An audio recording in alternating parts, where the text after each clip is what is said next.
Trời nắng nói chung là vui, ta đi lang thang nhìn ngắm phố phường. Trời mưa nói chung cũng vui, anh em bên nhau hàn huyên chờ trời nắng.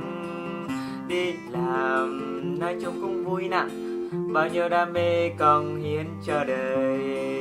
Đi chơi đương nhiên là vui, hôm nay đi chơi ngày mai đi làm. Ban đêm nói chung là buồn, xa em nói chung là buồn. Cuộc đời nói chung là vui, chỉ mỗi vắng em nói chung là buồn. Buồn, buồn, buồn, buồn.